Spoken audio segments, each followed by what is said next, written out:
አጽናፈ ዓለሙ ይሰማል ይመልሳል ወይም ደግሞ ዩኒቨርሲቲዝ አላይቭ ሲባል ይሄ ኒው ኤጅ ያመጣው አዲስ ሀሳብ አይደለም። ወይም የኒው ቶት ሙቭመንት የኒው ኤጅ ሙቭመንት ያመጣው የዌስተርኖች ፍልስፍና የቡዲዝም ሂንዱይዝም ምናምን ነገር ነው እያሉ የሚንጫጩ ሰዎች አሉ። ግን እንደዛ አይደለም። የምናምንበት መጽሐፍ ራሱ የሚናገረው ነገር ነው። ኢትዮጵያ ውስጥ እስልምናና ክርስትና ብቻውን 98% ነው። ጁዳይዝም ሲጨመር 99 ይገባል። ስለሆነ ክርስትና እስልምናና ጁዳይዝም በሚያምኑበት መጽሐፍ የፍጥረትን አሰራር ሲናገር መጽሐፉ ምንድን ነው የሚለው? ይሁን አለ ሆነ ነው። ፈጣሪ ቃል ተናገረ፣ ቃሉ ወደ ዩኒቨርስነት ተቀየረ። ቃል ምንድን ነው? ቃል በንግግር የተገለጸ ሀሳብ ነው። ሀሳብ ደግሞ ኢነርጂ ነው። ስለዚህ ቁሱን ከቁስ አልሰራውም። ቁሱን ከሀሳቡ፣ ቁሱን ከቃሉ፣ ቁሱን ከኃይሉ ነው ያመጣው። ስለዚህ ማለት ነው ውስጡ ኢነርጂ ነው ማለት ነው፣ ወይም ደግሞ ኃይል ነው። የፈጣሪ ቃል ራሱ ነው ወደ ጠጣርነት የተቀየረው። ፈጣሪ ህያው ነው። ከፈጣሪ ውስጥ የመጣ ነገር በጠቅላላ ህያው ነው፣ ህይወት አለው፣ ይንቀሳቀሳል። ድንጋይም ሆነ ውሃም ሆነ የሰው አካልም ሆነ አንጎላችን ሆነ አፈሩ ሆነ ከዋክብት ሁሉም ውስጣቸው የሚንቀሳቀስ አተምስ ነው። ጥቃቅን አተምሶች ተገጣጥመው ነው የምናየውን ነገር የፈጠረው። የሚንቀሳቀሱበት የፍጥነታቸው መጠን ነው የጠጣርነታቸውን ሁኔታ፣ ቅርጻቸውን፣ ከለራቸውን የመሳሰለውን ነገር የሚወስነው። ስለዚህ ሁሉም ነገር ከላይ ጠጣር ጠንካራ የሚመስለን ነገር በጠቅላላ ውስጡ ሁሉም ነገር ምንም ነገር ሳይቀር እንቅስቃሴ ላይ ነው። እነዛን አተምሶች የሚያንቀሳቅሰው ኃይል የፈጣሪ ኃይል ነው። ስለዚህ ሁሉም ነገር ህያው ነው፣ ይሰማል፣ ይመልሳል። አንድ ቦታ ሆነን የምናወራውን ስልክ ሌላ ቦታ ሆነን ልንሰማ የምንችልበት ምክንያት ከተፈጥሮ አሰራር የተቀዳው ቴክኖሎጂ ነው። በቴክኖሎጂ ዲቫይስ በመጠቀም ሌላ ቦታ የተወራን ሌላ ቦታ እንሰማለን። ምክንያቱም ዩኒቨርስ ይሰማል። በስጋ አይናችን በማናየው ሞገድ ነው የሚተላለፈው። ኤሌክትሪካል ሲግናል ነው የሚመጣው እና ያ የሚመጣውን ሲግናል የምንጠቀመው ዲቫይስ ቴክኖሎጂ ዲኮድ ያደርግልናል። ፈታቶ ወደ ድምጽ ወደሚገባን ቋንቋ ይቀይርልናል። ሰው የሰራው ቴክኖሎጂ ከተፈጥሯዊ አሰራር የተቀዳ ነው እና ቴክኖሎጂ በመጠቀም በአንድ ጊዜ ሌላ ቦታ መስማት ከቻልን፣ የሆነ ቦታ ሆነ ሌላ ቦታ ማየት ከቻልን፣ የተፈጥሮ አሰራር ቢገባን ውስጥ ብንገባ ሁሉም ነገር የሆነ ቦታ የተደረገውን ነገር ሌላ ቦታም አቬሌብል ነው፣ ይታያል፣ ይሰማል። ምንድነው ነገሮች አንድ ቦታ የተደረገ ነገር ሌላ ቦታ መታየት የሚቻልበት ምክንያት ውስጡ ሁሉም ነገር የተገናኘ ነው። ኳንተም ኢንታንግልመንት ይሉታል በኳንተም ፊዚክስ። ውስጥ ያሉት ፓርቲክልስ፣ ውስጥ ያሉት ጥቃቅን ነገሮች ወይም ደግሞ አተምሶቹ እርስ በርሳቸው መልእክት ይላላካሉ። ስለዚህ እኛ ቴክኖሎጂው ስለሌለን ነው እንጂ መስማት ማየት እንችላለን። በማንኛውም ቦታ የተደረገውን ነገር ቴሌፖርቴሽን የሚባለውን ነገር ራሱ ቴክኖሎጂውን ደርሰውበታል። ያሰብነው ቦታ መከሰት መቻል። አሁን ላይ ቪዲዮ ላይ ወጥተን እኛ እዚህ ጋር ያደረግነውን ሌላ ቦታ ያለ ሰው ሊያይን እንዲችል ማድረግ እንደምንችለው፣ ሊሰማን እንዲችል ማድረግ እንደምንችለው ሁሉ ያሰብነው ቦታ መከሰት መቻል ነው ቴሌፖርቴሽን በቀላል አባባል ማለት። ሳይንስ ፊክሽን ሙቪ ምናምን ውስጥ የምናያቸው ነገሮች በእውነተኛው ተፈጥሯዊ በሆነው አሰራር ላይ የሚቻሉ ነገሮች ናቸው። ቁሳዊ ለሆነው አይምሮ ከላይ ያለውን ጠጣሩን ብቻ ለሚያስበውና ለሚያየው አይምሮ ተአምራት የሚመስሉ ነገሮች ለረቂቁ ዓለም የተለመደ መንፈሳዊ ቴክኖሎጂ ነው። መንፈሳዊ ጠበብቶች ግን ይህንን ከድሮ የሚያውቃሉ። የፈለጉበት ቦታ መከሰት ይችላሉ። ግን መንፈሳዊ ልምምድ ይጠይቃል፣ ወደ ውስጥ መግባት ይጠይቃል። ስለዚህ ምን ለማለት ነው፣ በጣም ደሳስ የሚሉ ስቶሪ እያወራን ለማስደመም ሳይሆን አጥናፈ ዓለሙ የሞተ ዓለም ውስጥ አይደለም ያለ ነው። የሆነ ዴድ ዩኒቨርስ ውስጥ አይደለም ያለ ነው። ኢትስ አላይቭ ነው፣ ህያው ነው። በቃ እየኖረ ያለ ነገር ነው። ይሰማል፣ ያያል፣ መልስ ይሰጣል። አፈሩ የምንተክልበትን ነገር አብቅሎ ይሰጠናል።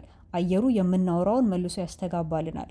ከዚህም የበለጠ በጣም የረቀቀ ጥበብ አለው። ስለዚህ ዩኒቨርስ ኢዝ አላይቭ፣ ዩኒቨርስ ይሰማል፣ ዩኒቨርስ ይመልሳል ሲባል በቃ ከታላቁ ፈጣሪ ላይ ስልጣኑን ቀምተን ዙፋኑን ተቀናቅነን የሆነ ዩኒቨርስ ለሚባለው ነገር የሰጠነው በቃ ይሄ ለከዋክብቱ፣ ለጨረቃው፣ ለሰማዩ፣ ለመሬቱ፣ ለአፈሩ፣ ለቁሱ ነገር አምጥተን ስልጣን የሰጠ ምናምን የሚመስለው ጭንቅላት አለ። የፈጣሪ ጠበቃዎች ማለት ነው።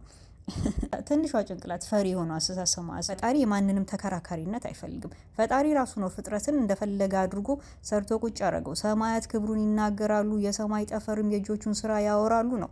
ምድርና ሞላዋም የሱ ናቸው ነው የሚለው መጽሐፉ። ይሄ ሶስቱ ሃይማኖቶች የሚከተሉት መጽሐፍ። ስለዚህ አጥናፈ ዓለሙ ፍጥረት በጠቅላላ የፈጣሪን ጥበብ ነው የሚናገረው።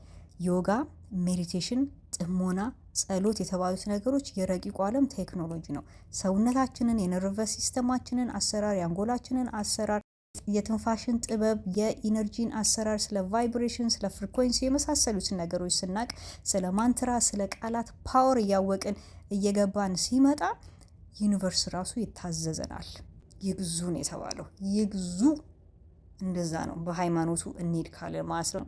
ሁሉም ነገር ኢነርጂ ነው የሚለው የዘመኑ ሳይንስ ወይም ደግሞ መንፈሳዊው እንቅስቃሴ ሁሉ ነገር ውስጡ መንፈስ ነው የሚለውን ነገር የሃይማኖት ቤት አለቆች በኃይለኛው ይቃወማሉ። ቁስ ነው፣ ጠጣር ነው፣ አይንቀሳቀስም፣ ሕያው ነው አትበሉን፣ በቃ ድንጋዩ ድንጋይ ነው ይላሉ።